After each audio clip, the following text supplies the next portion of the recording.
Hi guys, welcome to my channel. This is Farhana's Desi Food, and today I'll be making okra stew. Unlike other food, this does not have any meat, and today I'm kind of doing a meat detox, so I'm not having meat for this entire week. So all my recipes for this week will have no meat. So I hope you guys like this dish, so enjoy and keep watching. I'll be using the following ingredients. I have okra, I have some potatoes here, and I also have curry leaves. And I have here 2 whole cloves of garlic, 3 tomatoes, 4 peppers, and 1 onion. I'll be using a knife and a cutting board. Next step is to cut all the garlic. I'm just going to be mincing them into thin slices. Once I've finished cutting all the garlic, I will place them in a bowl. Next, I'll be cutting 4 peppers, and I'm just going to be making small pieces with these peppers. Now I'll be cutting the onion. I have cut both ends of the onion and peeled off the skin. Next, I'll cut it in half and make thin slices with the onion.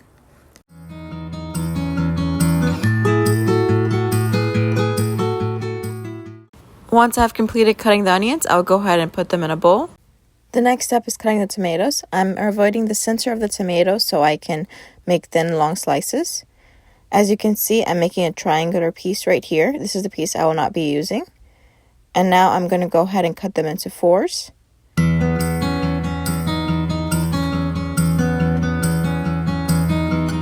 After you have done that, you can grab all the tomatoes and cut them into 4s again.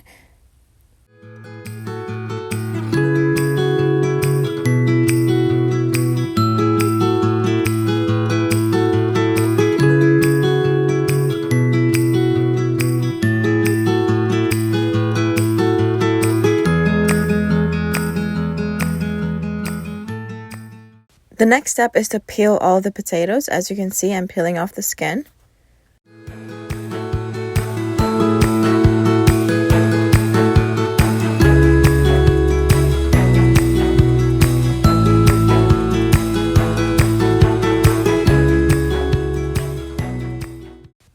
So I've made the potatoes into chunks. The chunks are a bit big because they are going to be cooking for at least 30 minutes. So I don't want them to become too soft. Now I'll go ahead and prepare the okra. First, I'll be cutting the ends of the okra. Then I'll cut them into 3rds.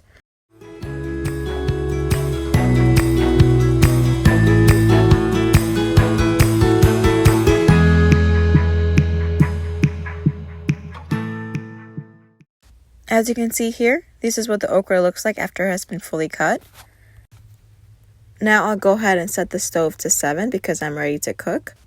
As you can see here, now I'll be adding the garlic and the onion and the peppers. I'll also be using mustard oil today.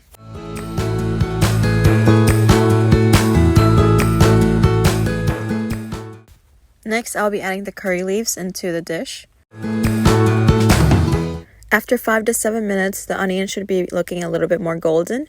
I usually put down the heat to 5 at this time because it allows the onion to cook at a slower pace and so it doesn't burn as easily. Now I'll be adding the seasoning. I have here 1 tablespoon of turmeric, 1 tablespoon of garam masala, 1 tablespoon of coriander, and 1 tablespoon of cumin, and half a tablespoon of paprika. I'll go ahead and mix that in. If you see the seasoning stick to the pan, you can also add oil. I usually add about 2 tablespoons of oil. Next, I'll be adding the curry powder. I add about 2 tablespoons of curry powder. Now you want to go ahead and mix that in very well. Next, I'll be adding the tomatoes. You want to mix the tomatoes for about 3 minutes and then let it sit for about 5 minutes with the seasoning and the onions. At this time, I would add 2 tablespoons of salt. After 10 minutes of the tomato cooking, you'll go ahead and add the okra. You want to have the heat on 7 and just continuously stir the okra so the flavor can get into the okra fully well. And then you can let it sit for about 6 minutes. You can go ahead and now add the water. I'll be adding 3 cups of water. In addition, I would also be adding 2 more tablespoons of salt. Now you can go ahead and let the okra cook for another 30 minutes. After 30 minutes, you can go ahead and open the lid. It should look something like this. I'll go ahead and add the potatoes now. Next, you can go ahead and mix the potatoes with the okra and let it sit for another 30 minutes.